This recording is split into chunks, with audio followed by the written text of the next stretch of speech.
Kozhikode KSRTC bus terminal എല്ലാ കാലത്തും ഒരു വിവാദത്തിന്റെ പരിവേഷത്തോടു കൂടി തന്നെ നിൽക്കുന്ന ഒരു സാഹചര്യം ഉണ്ടായിരുന്നു. ഇപ്പോൾ അതുമായി ബന്ധപ്പെട്ട ഒരു വാർത്തയാണ് പുറത്തു വന്നിരിക്കുന്നത്. ബസ് ടെർമിനലിന്റെ നിർമ്മാണത്തിൽ ക്രമക്കേട് സംഭവിച്ചിട്ടുണ്ട്. തൂണുകളുടെ ബലക്ഷയം, അതിഭീകരമായിട്ടുള്ള ബലക്ഷയം തന്നെയാണ് KSRTC ബസ് ടെർമിനലിൽ ഉണ്ടായിരിക്കുന്നത്. 98% തൂണുകളും ബലപ്പെടുത്തണം എന്നുള്ള ഒരു കണ്ടെത്തൽ മദ്രാസ് IIT റിപ്പോർട്ടിൽ പറയുന്നു. വിവരങ്ങളുമായി റിയാസ് കൈമാറുണ്ട് കോഴിക്കോട് നിന്ന്. റിയാസ്, വലിയ രീതിയിൽ എല്ലാ കാലത്തും ഒരുപക്ഷെ ബസ് ടെർമിനൽ ഒരു വിവാദ പരിവേഷത്തോടുകൂടി നിൽക്കുന്ന ഒരു സാഹചര്യം ഉണ്ടായിരുന്നു. ഇപ്പോൾ അതിനെ സാധൂകരിക്കുന്ന തരത്തിലേക്കുള്ള ഒരു റിപ്പോർട്ടാണ് മദ്രാസ് IIT ഭാഗത്തു നിന്ന് ഉണ്ടായിരിക്കുന്നത്. വിശദാംശങ്ങൾ എന്തൊക്കെയാണ്? അപ്പൊ ഈ പറഞ്ഞത് വളരെ ശരിയാണ്. കാരണം ഒരുപക്ഷെ ഏറ്റവും കൂടുതൽ പ്രതിപക്ഷ സമരങ്ങൾ നടന്നിട്ടുള്ള കോഴിക്കോട് ഒരു സർക്കാർ നിർമ്മിതി എന്ന് വേണമെങ്കിൽ KSRTC ടെർമിനലിനെ നമുക്ക് പറയാൻ സാധിക്കും. മാവൂർ ഈ KSRTC ടെർമിനലിന്റെ നിർമ്മാണത്തിൽ അപാകതയുണ്ട്, ക്രമക്കേടുകളുണ്ട് എന്ന് ചൂണ്ടിക്കാട്ടി നിരന്തരമായി ഇവിടെ പ്രതിപക്ഷ സംഘടനകൾ സമരം നടത്തുന്ന ഒരു സാഹചര്യം ഉണ്ടായിരുന്നു. സമീപകാലത്ത് ഒരു 1.5 മാസം മുൻപ് വരെ കോൺഗ്രസ് ഈ സമരം ഏറ്റെടുത്തുകൊണ്ട് കോഴിക്കോട് DCCയുടെ നേതൃത്വത്തിൽ എല്ലാം തന്നെ സമരം നടത്തിയിരുന്നു. നേരത്തെ വിജിലൻസ് സംഘം ഇത്തരത്തിലൊരു കണ്ടെത്തലുകൾ നടത്തിയിരുന്നു. ആ സംഭവത്തിൽ കേസെടുക്കാൻ സർക്കാരിനോട് നിർദ്ദേശിച്ചിരുന്നു. എന്നിട്ടും സർക്കാർ ഒരു തുടർ നടപടിയും സ്വീകരിച്ചിരുന്നില്ല. അതിനിടയിലാണ് ഇപ്പോൾ സർക്കാരിനെ കൂടുതൽ പ്രതിരോധത്തിലാക്കിക്കൊണ്ട് മദ്രാസ് IIT റിപ്പോർട്ട് പുറത്തു വന്നിരിക്കുന്നത്. കോഴിക്കോട് KSRTC ടെർമിനലിന്റെ ബലക്ഷയം അതിഭയാനകമാണെന്നാണ് ഈ റിപ്പോർട്ടിൽ വ്യക്തമാക്കുന്നത്. മദ്രാസ് IIT സംഘം 15 മാസം എടുത്ത് നടത്തിയ പഠനത്തിനൊടുവിലാണ് ഈ റിപ്പോർട്ട് തയ്യാറാക്കിയിട്ടുള്ളത്. മദ്രാസ് IIT സ്ട്രക്ചറൽ എഞ്ചിനീയറിംഗ് വിഭാഗം മേധാവി പ്രൊഫസർ അളകസുന്ദരമൂർത്തിയുടെ നേതൃത്വത്തിലാണ് ഈ റിപ്പോർട്ട് തയ്യാറാക്കിയത്. അതിൽ കണ്ടെത്തിയ കണ്ടെത്തലുകൾ ഇപ്രകാരമാണ്: 98% തൂണുകൾ, 80% ബീമുകൾ, 18% സ്ലാബുകൾ ഇതെല്ലാം ബലപ്പെടുത്തണം എന്ന് പറയുന്നു. അതിന്റെ ബലക്ഷയം അതിഭയാനകമാണ് എന്ന് സൂചിപ്പിക്കുന്നു. അതായത് 98, ബാക്കി 2% തൂണുകൾ മാത്രമേ ഒരു പേരിനെങ്കിലും അവിടെ ഒരു ബലവത്തായ ഒരു സാഹചര്യമുള്ളൂ. 80% ബീമുകൾ എന്ന് പറയുമ്പോൾ ബാക്കി 20% ബീമുകൾ മാത്രമാണ് ബലവത്തായി ഉള്ളത് എന്ന് അതിൽ സൂചിപ്പിക്കുന്നു. ഇതൊക്കെ ബലപ്പെടുത്തണമെങ്കിൽ നികുതി ഇല്ലാതെ തന്നെ 29.6 കോടി രൂപ ചെലവഴിക്കേണ്ടി വരുമെന്ന് മദ്രാസ് IIT റിപ്പോർട്ടിൽ വ്യക്തമാക്കുന്നു. അങ്ങനെയെങ്കിൽ നികുതി ഇനത്തിലൊക്കെ വരുമ്പോൾ 30 കോടിയിലേറെ രൂപ ഇതിന്റെ നിർമ്മാണത്തിനായി വീണ്ടും ചെലവഴിക്കേണ്ടി വരുന്ന ഒരു സാഹചര്യം. ആർക്കിടെക്റ്റിൽ നിന്ന് പിഴ ഈടാക്കി കേസുമായി മുന്നോട്ട് പോകണമെന്നും ഈ റിപ്പോർട്ടിൽ ശുപാർശ ചെയ്യുന്നുണ്ട്. മന്ത്രി ആന്റണി രാജുവിനാണ് ഈ റിപ്പോർട്ട് സംഘം കൈമാറിയിട്ടുള്ളത്. മാത്രമല്ല, ഈ അറ്റകുറ്റപ്പണി നടക്കുന്ന കാലയളവിൽ 2 മാസ കാലയളവ് വേണ്ടിവരുമെന്ന് അവർ സൂചിപ്പിക്കുന്നു. ആ കാലയളവിൽ KSRTC സ്റ്റാൻഡ് മാവൂർ റോഡിൽ നിന്ന് മാറ്റേണ്ടി വരും. അപ്പോൾ പുതിയൊരു സ്റ്റാൻഡ് സംവിധാനം കണ്ടെത്തേണ്ടി വരും.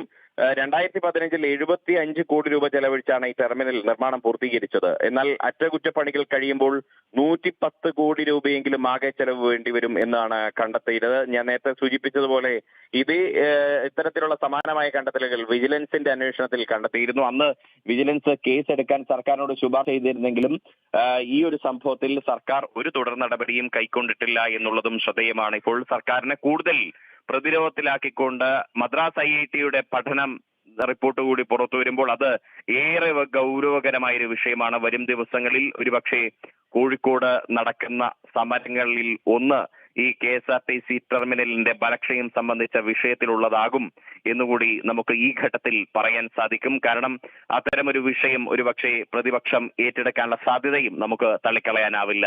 എബി, റിയാസ്, ഒപ്പം തന്നെ ഈ ഒരു ടെർമിനൽ അതിന്റെ നിർമ്മാണം പൂർത്തിയായത് മുതൽ തന്നെ വലിയ രീതിയിലുള്ള ആക്ഷേപങ്ങൾ ഉയർന്നു വരുന്ന ഒരു സാഹചര്യം ഉണ്ടായിരുന്നു. ഇപ്പോൾ ഈ ബലക്ഷയം കൂടി അല്ലെങ്കിൽ അതിനൊരു സ്ഥിരീകരണം മദ്രാസ് IIT ഭാഗത്തുനിന്ന് ഉണ്ടാകുമ്പോൾ ഒരുപക്ഷെ നമ്മൾ നേരത്തെ കണ്ടതുപോലെയുള്ള പാലാരിവട്ടം പാലത്തിൽ സ്വീകരിച്ച ഒരു നിലപാട് തന്നെ സർക്കാർ ഇവിടെ സ്വീകരിക്കുമോ എന്നതിനെ കുറിച്ചൊരു ആശങ്ക നിലനിൽക്കുന്നില്ലേ? ഇതിൽ മറ്റൊരു കാര്യം എടുത്തു പറയേണ്ടത്, ഇതിന്റെ ഒന്നാം നിലയിലുള്ള ഷോപ്പിംഗ് കോംപ്ലക്സ് എല്ലാം തന്നെ വിറ്റഴിഞ്ഞു പോകുന്ന ഒരു സാഹചര്യം ഉണ്ടായിരുന്നു. പക്ഷെ അവിടെ ഷോപ്പിംഗ് കോംപ്ലക്സുകൾ പ്രവർത്തനം തുടങ്ങിയിട്ടില്ല. അതിന്റെ ഒരു കാരണം ഈ ബലക്ഷയമാണ് എന്നൊരു സൂചനയാണ് അവിടുത്തെ വ്യാപാരികളിൽ നിന്നെല്ലാം ലഭിക്കുന്നത്. നിരന്തരമായുള്ള സമരങ്ങൾക്ക് ഈ ഒരു KSRTC ബസ് ടെർമിനൽ വേദിയാകുന്നു. ഒരുപക്ഷെ മലബാറിന്റെ ഏറ്റവും ശ്രദ്ധേയമായ ഒരു കേന്ദ്രമാണ് KSRTC മാവൂരിലുള്ള ഈ ടെർമിനൽ എന്ന് പറയേണ്ടി വരും.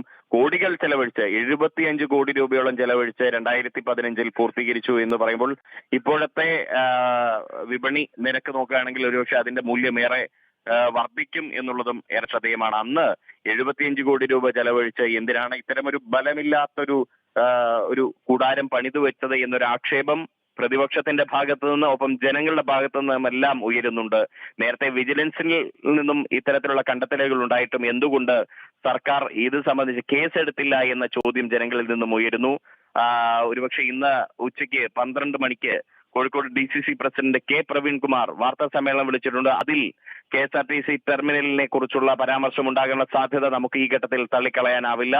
ഒരുപക്ഷെ ആ വിഷയത്തിലുള്ള കോൺഗ്രസിന്റെ പ്രതിപക്ഷത്തിന്റെ തുടർ പ്രക്ഷോഭങ്ങൾ സംബന്ധിച്ചും അദ്ദേഹം വിശദീകരിച്ചേക്കാം എന്നുള്ള സൂചനയും നമുക്ക് ലഭിക്കുന്നുണ്ട്.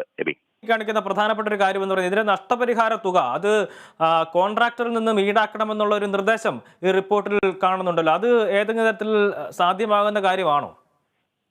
നേരത്തെ വിജിലൻസ് ഇത്തരത്തിലുള്ള കണ്ടെത്തലുകൾ നടത്തിയപ്പോൾ തന്നെ ഇതിൽ കേസെടുക്കണമെന്ന് ശുപാർശ ചെയ്തിരുന്നു. അതിൽ പ്രധാനമായും സൂചിപ്പിച്ചത് ഇതിലുള്ള കരാറുകാരൻ, ആർക്കിടെക്ട് അടക്കമുള്ളവരിൽ നിന്നും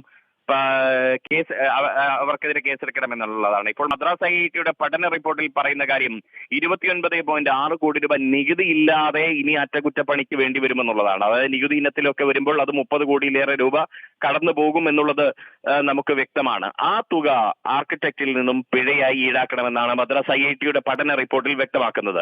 ഈ IIT പഠന റിപ്പോർട്ട് ഈ സർക്കാർ പ്രത്യേകിച്ച് ഏത് തരത്തിൽ എടുക്കും എന്നുള്ളതാണ്. KSRTC നയിക്കുന്ന മന്ത്രി ആന്റണി രാജു അടക്കമുള്ളവർ ഏത് രീതിയിൽ അതിനെ കാണും? നേരത്തെ വിജിലൻസ് റിപ്പോർട്ട് കണ്ടതുപോലെ ഗൗരവമില്ലാതെ ആ വിജിലൻസ് റിപ്പോർട്ട് മാറ്റിവെച്ചതുപോലെ ഇതും മാറ്റിവെക്കുമോ? അതല്ല ഇതിനെ ഗൗരവത്തോടു കൂടി കണ്ട് 98% തൂണുകൾ ബലക്ഷയമുള്ളതാണ്, അതിഭയാനകമായ രീതിയിൽ ബലക്ഷയമുള്ളതാണെന്ന് ഈ റിപ്പോർട്ടിൽ പറയുന്നു. ഒപ്പം 80% ഭീമുകളുടെ കാര്യം പറയുന്നു. ഈ ഒരു സാഹചര്യത്തിൽ സർക്കാരിന് ഇതിനെ ഗൗരവകരമായി എടുത്തുകൊണ്ട് ജനങ്ങളുടെ സ്വത്തിനും ജീവനും സംരക്ഷണം നൽകേണ്ട ബാധ്യത സർക്കാരിനുണ്ട് എന്നുള്ളത് കണക്കിലെടുത്തുകൊണ്ട് അതിനെ ഗൗരവമായി എടുക്കുമോ എന്നുള്ളത് വരും ദിവസങ്ങളിൽ നമ്മൾ കണ്ടറിയേണ്ട കാര്യമാണ്. എന്തായിരിക്കും ഇക്കാര്യത്തിലുള്ള സർക്കാർ നിലപാടെന്നത് മന്ത്രി ആന്റണി രാജു അല്ലെങ്കിൽ മുഖ്യമന്ത്രി അടക്കമുള്ളവർ ഒരുപക്ഷെ വ്യക്തമാക്കും എന്നും നമുക്ക് പ്രതീക്ഷിക്കാം.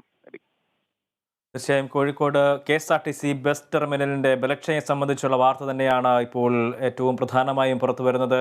ബലക്ഷയം അതിഭയാനകമെന്നുള്ള ഒരു കണ്ടെത്തലാണ് മദ്രാസ് IIT റിപ്പോർട്ടിൽ കാണാൻ കഴിയുന്നത്. 98% തൂണുകളും 80% ബീമുകളും 18% സ്ലാബുകളും പുതുക്കി പണിയേണ്ടതുണ്ട്. അതിൻ്റെ ബലക്ഷയം നീക്കണമെങ്കിൽ 30 കോടി രൂപയോളം ചെലവ് വരും എന്നുള്ളതാണ് മദ്രാസ് IIT റിപ്പോർട്ടിൽ വ്യക്തമാക്കുന്ന പ്രധാനപ്പെട്ട കാര്യം. ജനങ്ങളുടെ നികുതി പണം കൊണ്ട് കെട്ടിപ്പടുത്ത അല്ലെങ്കിൽ ഒരു ധൂർത്തിൻ്റെ ഒരു അടയാളം തന്നെയാണ് Kozhikode bus terminal, KSRTC bus terminal എന്ന് പറയാതിരിക്കാൻ കഴിയില്ല. ആരോട് പറയാൻ, ആര് കേൾക്കാൻ എന്ന് മാത്രമാണ് ഇപ്പോൾ ഈ ഒരു സാഹചര്യത്തിൽ പറയാൻ കഴിയുക. കാരണം വിജിലൻസിൻ്റെ ഉൾപ്പെടെ റിപ്പോർട്ട് വന്നപ്പോൾ പോലും അതിന് ചെവി കൊടുക്കാൻ അധികാരികൾ തയ്യാറായിരുന്നില്ല. ഇപ്പോൾ ഈ ഒരു റിപ്പോർട്ടിനെങ്കിലും നടപടികൾ ഉണ്ടാകും എന്നുള്ള പ്രതീക്ഷ തന്നെയാണ് ജനങ്ങൾക്കും ഉള്ളത്.